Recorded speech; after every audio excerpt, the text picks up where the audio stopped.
Assalamualaikum warahmatullahi wabarakatuh. Kembali lagi ya di channel Lastris Corner. Nah, kali ini kita akan membahas materi mengenai kelainan atau penyakit yang sering terjadi pada otot. Silahkan disimak ya, tapi sebelumnya jangan lupa like, share, dan subscribe untuk membantu saya membangun channel ini.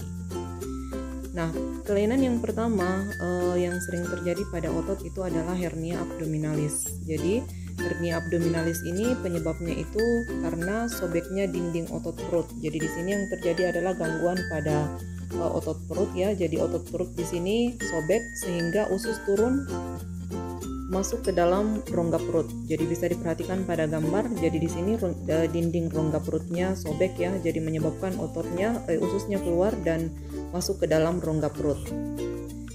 Kemudian yang kedua, kelainan yang kedua itu adalah kaku leher. Ini umum terjadi ya. Kaku leher ini biasa juga kita kenal dengan istilah stiff. Stiff ini terjadi karena adanya peradangan pada otot leher akibat gerakan yang salah, atau bisa jadi juga disebabkan karena adanya gerak hentakan yang menyebabkan otot trapesium yang ada pada bagian leher itu meradang. Jadi di sini terjadi hentakan secara mendadak yang menyebabkan di sini otot trapesium pada leher itu menjadi meradang. Nah, kemudian leher ini di sini untuk stiff ya, dia menjadi kaku dan sakit apabila digerakkan. Bisa diperhatikan. Jadi stiff ini bisa terjadi pada bagian sebelah kiri atau bagian sebelah kanan dari leher kita. Nah, kemudian selanjutnya ada atrofi otot. Atrofi ini penyebabnya adalah terjadinya penurunan fungsi otot. Jadi fungsi otot menurun. Ini salah satu penyebabnya karena otot mengecil dan kehilangan kemampuan untuk berkontraksi. Nah, di sini otot yang mengalami atrofi ini biasanya dia akan mengalami pengurangan. Jadi mengalami pengurangan ukuran itu bisa sampai 25% dari ukuran semula. Ya, jadi selain itu atrofi juga bisa disebabkan oleh penyakit poliomyelitis. Jadi poliomyelitis ini menyebabkan rusaknya saraf yang mengkoordinasi gerak otot. Bisa juga atrofi otot ini disebabkan karena keadaan lain, ya, misalnya sakit yang membuat seseorang itu harus istirahat di tempat tidur dalam jangka waktu yang lama. Jadi ototnya lama tidak digunakan, akhirnya otot ini mengalami menyusut ya, mengecil.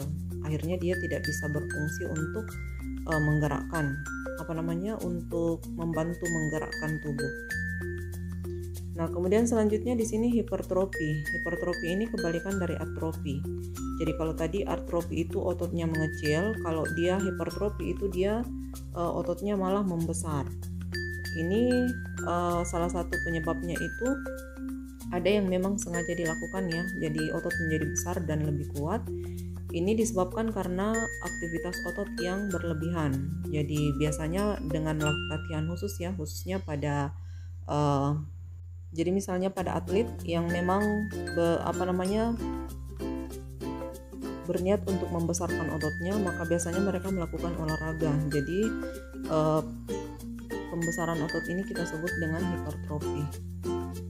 Nah, kemudian selanjutnya ada distrofi otot. Distrofi ini penyakit kronis yang terjadi pada otot.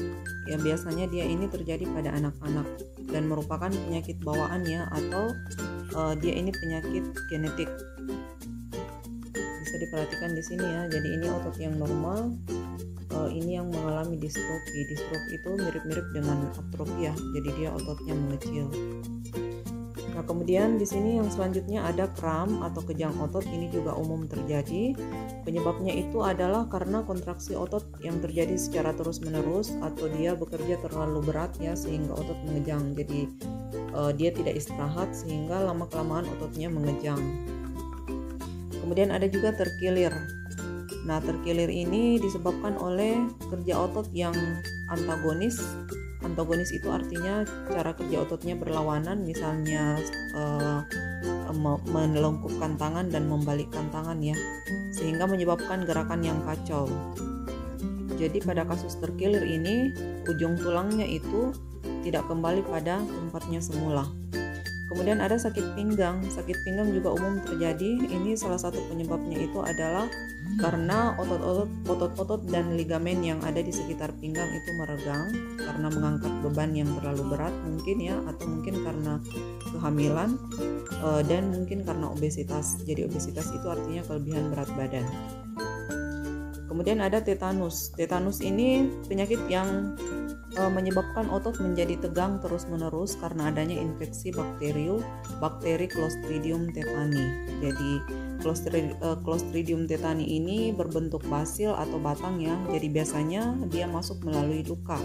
Jadi kalau ada luka pada tubuh, Clostridium masuk melalui luka tersebut dan bisa menyebabkan terjadinya tetanus. Saya kira ini umum ya, kita sering dengar ya, apabila ada yang luka dan tidak segera diobati maka rentan terjadinya tetanus ya. Jadi penyebabnya itu adalah Clostridium tetani. Oke, sekian ya untuk materi kita mengenai sistem kelainan ya, kelainan pada otot. Jadi untuk otot dan terapannya itu ini juga pernah kita bahas. Jadi dengan teknologi yang sudah maju dan berkembang sekarang itu ada banyak cara pengobatan yang sangat manjur ya untuk mengobati kelainan pada otot.